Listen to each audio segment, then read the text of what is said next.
रेगिस्तान में मिली सबसे अजीबोगरीब चीजें 10 weird things found in the desert।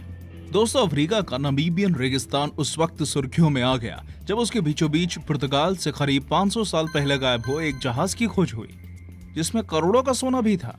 खैर, ये रेगिस्तान में मिली इकलौती अजीब चीज नहीं थी, क्योंकि इसके अलावा भी दुनिया भर में मौजूद रेगिस्तानों में अजीब चीजें मिली हैं। तो चलिए, क्योंकि हम आपको बताने वाले हैं ऐसे ही कुछ अजीब चीजों के बारे में। Number 10, a huge happy cat.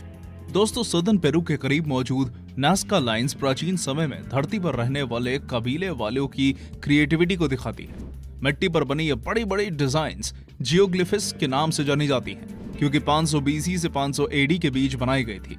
हालांकि ऐसा नहीं है कि पेरू के रेगिस्तान में यही एक संग्रह हो, क्योंकि पिछले कुछ समय में यहाँ और भी नए नए डिजाइन्स को खोजा जा रहा है जो लोगों का ध्यान उस रेगिस्तान की तरफ आकर्षित कर रही हैं। आप सभी को जानकर हैरानी होगी कि हाल ही में पेरुवियन मिनिस्ट्री ऑफ कल्चर द्वारा एक पहाड़ी के किनारे पर 120 फीट लंबी बिल्ली की आकृति को खोजा गया, जो कि उस दौरान जांच टीम की नजरों में आ गई जब वो इस जगह का हवाई सर्वे कर रही थी। इस तरह से बिल्ली की आकृति दिखने के बाद इस जगह को और भी अच्छे तरीके से साफ किया गया, जिसके बाद काफी दूर से इसे देखा जा सकता है। अगर वैज्ञानिकों की माने तो बिल्ली की आकृति 2000 साल पहले कराकस पीरियड के दौरान बनाई गई थी, जो इसे नास्का रेगिस्तान के सबसे पुराने जियोग्लिफिस में से एक बनाता है। Number 9, ice filled with life. इतना तो आप सभी को पता होगा कि रेगिस्तान में बर्फ नहीं जमती, लेकिन अगर रेगिस्तान में हाई ऑल्टीट्यूड और ड्राई लैंड्स जैसी अनुकूल परिस्थिति हो तब यहाँ पर भी बर्फ देखने को मिल जाती है। आज दुनिया भर में ऐसे बहुत से रेगिस्तान हैं जहाँ पर बर्फ के पेनिटेंटेस देखे जा सकते हैं, जो कि एक सामान्य इंसान के जितने लंबे बर्फ के नुकीले टुकड़े होते हैं। साल 2019 में जब चिली के अटाकामा रेगिस्तान में जमी हुई बर्फ के सैंपल लिए गए, तब उन सैंपल्स ने सबको हैरान कर दिया, क्योंकि उनके अंदर लाल रंग के पैचेस पाए गए थे, जो कि दुनिया में अन्य बर्फीले जगहों पर पाए जाने वाले लाल बर्फ की तरह ही थे। दोस्तों, इसमें हैरानी की बात तो ये थी कि बर्फीले इलाकों में जो लाल बर्फ हुआ करती थी वो जीवित माइक्रोब्स की वजह से लाल होती थी, जबकि रेगिस्तान में बर्फ के पेनिटेंट्स में पहले ऐसा कुछ नहीं देखा गया। हालांकि जब पेनिटेंटिस से लिए गए इन सैंपल्स की जांच की गई तब ये पता चला कि ये स्नो एल्गे है, जो कि पोलर आइस में पाई जाती है, जिस वजह से वैज्ञानिकों के लिए और भी रहस्यमय चीज बन गई, क्योंकि किसी को भी नहीं पता था कि आखिर एल्गे की प्रजाति रेगिस्तान में कैसे पहुंची। Number 8, endless song. दोस्तों, अफ्रीका के सदर्न कोस्ट में किसी आइसोलेटेड डेजर्ट लोकेशन पर एकांत में लगातार एक सॉन्ग बज रहा है, जो कि 1942 में टोटो बैंड का एक फेमस हिट सॉन्ग था। इस सॉन्ग के रिलीज होने के लगभग 39 साल बाद किसी ने सोचा कि यह सॉन्ग हमेशा के लिए रेगिस्तान में बजना चाहिए, और इसी वजह से एक जर्मन आर्टिस्ट द्वारा नामिब रेगिस्तान की किसी गुप्त जगह पर एक म्यूजिकल ओएसिस लगाया गया है, जिसमें सॉन्ग अफ्रीका नाम का ये सॉन्ग एंडलेस लूप में बज रहा है।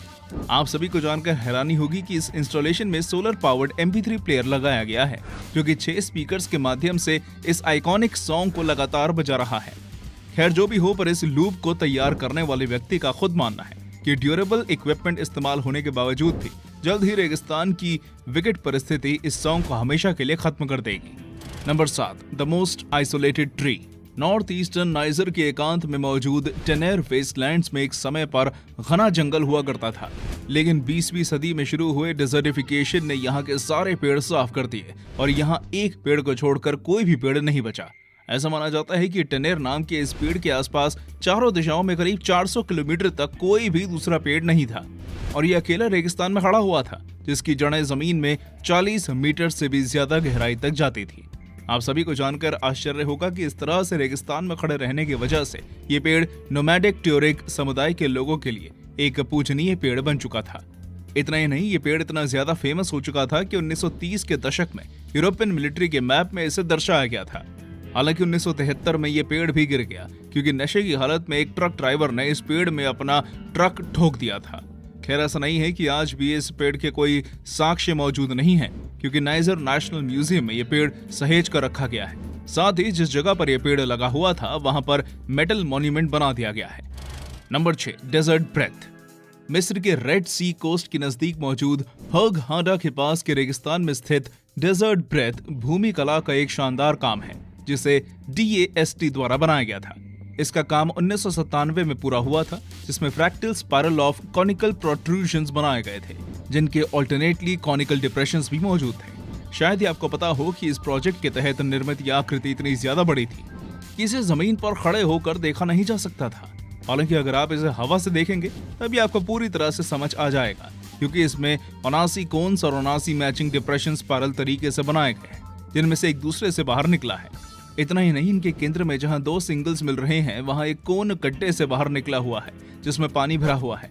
दोस्तों, किसी रेगिस्तान के बीच इस तरह की ज्योमेट्री देखने के बाद ये किसी अजूबे से कम नहीं लगता। हालांकि अब ये पहले जैसा नहीं रहा, क्योंकि एरोशंस की वजह से ये अपने आकार खोता जा रहा है, पर इसका यह मतलब नहीं है कि इसका महत्व कम हो गया हो, क्योंकि ये आज भी एक बहुत ही शानदार आर्ट की श्रेणी में गिना जाता है। Number 5, slab city. दोस्तों, अमेरिका के कैलिफोर्निया के कोलोराडो रेगिस्तान में मौजूद कैंप डनलैप एक समय मरीन्स के लिए एक ट्रेनिंग बेस हुआ करता था, जो कि द्वितीय विश्व युद्ध के बाद बंद हो गया था। पर जैसे ही ये बंद हुआ तब उसके कुछ समय बाद ही इस जगह पर अतिक्रमण करने वाले आ गए और उन्होंने यहाँ की कंक्रीट स्लैब्स पर अपनी झोपड़ियां बना ली, जिसके बाद ये एक स्लैब सिटी के रूप में जानी जाने लगी। आप सभी को जानकर हैरानी होगी कि इस रेगिस्तान में रहने वाले लोगों ने खुद को अमेरिका के आखिरी आजाद लोग घोषित कर दिया, जो कि किसी भी प्रकार का टैक्स नहीं देते थे। हालांकि प्रशासन भी इनसे टैक्स लेना नहीं चाहता था, क्योंकि किसी को भी इस स्लैब सिटी में इंटरेस्ट नहीं था और यहाँ वही लोग जाते थे जो पूरी तरह से कंगाल हो चुके थे। खैर, अगर आप यहाँ जाना चाहते हैं तब आप बेशक जा सकते हैं, पर आपको यहाँ किसी प्रकार की सुविधाएं नहीं मिलेंगी। साथ ही यहाँ अगर आपकी कोई चीज चोरी हो गई तब आप उसे वापस नहीं पा सकेंगे, क्योंकि यहाँ पुलिस भी नहीं है।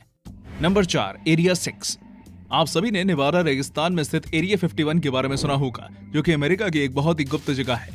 लेकिन अगर आप सभी को लगता है कि यह जगह नेवाडा की इकलौती गुप्त जगह है तो ऐसा नहीं है, क्योंकि इसी रेगिस्तान में एरिया 6 नाम की एक और गुप्त जगह मौजूद है, जो कि एक तरह का छोटा कॉम्प्लेक्स है, जहां पर करीब 1.6 किलोमीटर लंबी एक लैंडिंग स्ट्रिप मौजूद है और जो चारों तरफ से फेंस्ड है।